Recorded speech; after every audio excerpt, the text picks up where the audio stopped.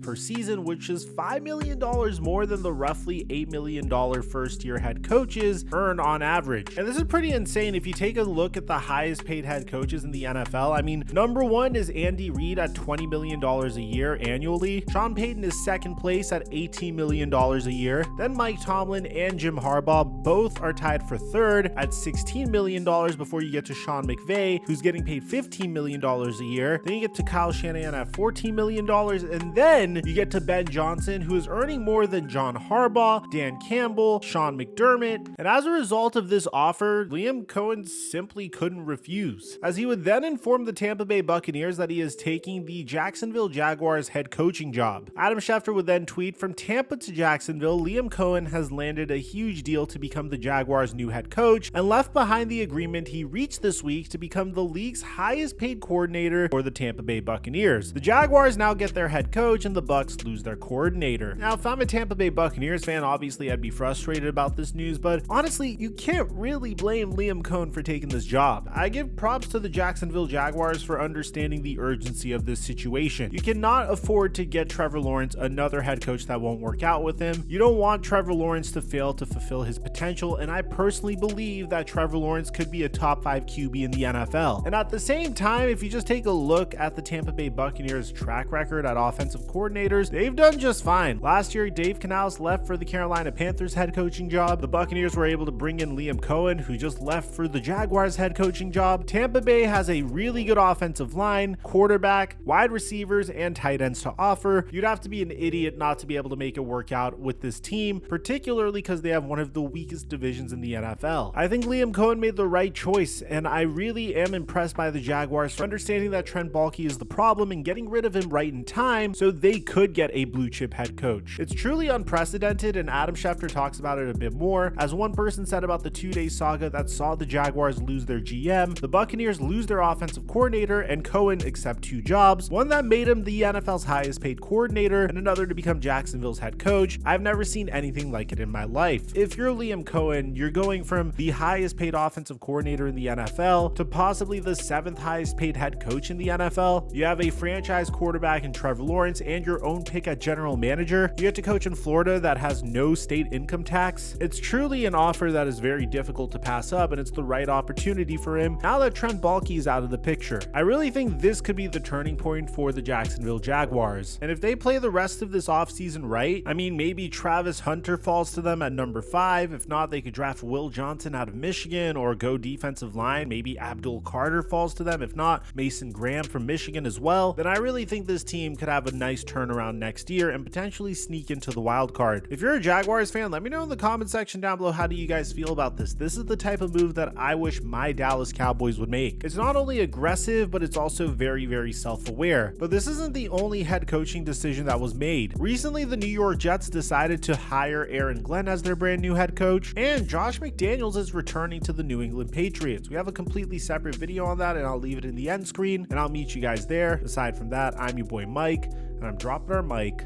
until our next upload.